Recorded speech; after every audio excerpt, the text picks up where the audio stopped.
Côté actualité, les téléspectateurs pourront le retrouver le 23 décembre prochain à 21 h pour un prime spécial Les 12 coups de Noël. Jean-Luc Reichmann recevra que le plateau Amir, Laurie Pasté, Josiane Balasco et Agustin Galliana.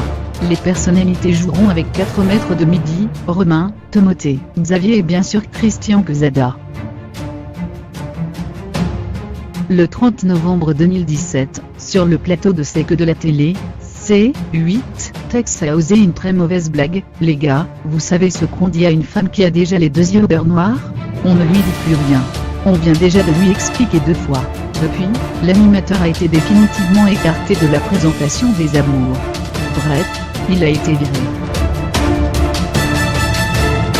Une décision que le principal intéressé ne comprend pas. C'est terrible, ce qui m'arrive. C'est incroyable. Je suis en train d'encaisser le coup. J'attends un petit peu avant de m'exprimer davantage, a déclaré l'homme de 57 ans à Yahoo il y a quelques jours. Ne décolérant pas, cette fois, c'est à Téléstar qu'il fait part de son incompréhension. Déclarant être sans voix, Tex a expliqué « Je vis cela comme quelqu'un qui fait bien son travail et qui se fait quand même virer. Je trouve ça effarant. Heureux de voir que certaines personnalités le soutiennent, Tex est blessé par le choix de la direction qu'il trouve totalement disproportionné. Il digère d'autant plus mal que les numéros déjà tournés des Amours continuent à être diffusés comme si de rien n'était. Justement, quel va être l'avenir du programme ? Comme l'ont indiqué il y a peu nos confrères de Hypermédiasie, Bruno Guillon et Damien Thévenot ont été approchés, de même que le couple formé par Vincent Sorutier et Absatoussi. Après 7 saisons à tenter de s'approprier les meilleurs talents de The Voice, Florent Pagny lui tient sa révérence. En tout cas c'est ce qu'il a laissé entendre aussi Téléstar.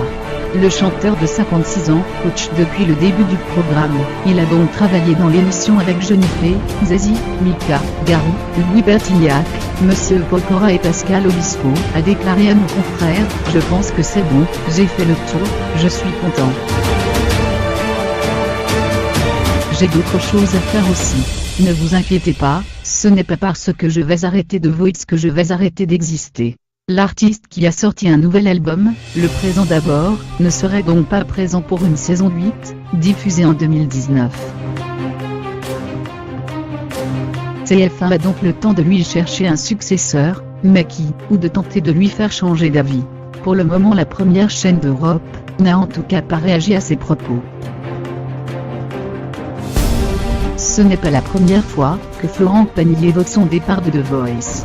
En septembre dernier, sur le plateau d'On n'est pas couché, lorsque Laurent Ruquier lui a rappelé qu'il avait déjà évoqué l'idée de quitter le programme après son septennat, Florent Pagny a réagi « Oui, je me suis dit qu'il fallait, à un moment, peut-être mettre une limite. Mais en même temps, moi j'ai fait un album qui s'appelait Tout et son contraire, donc je suis capable de changer d'avis. Ce serait bien quand même que ça s'arrête, mais tant que je m'amuse. »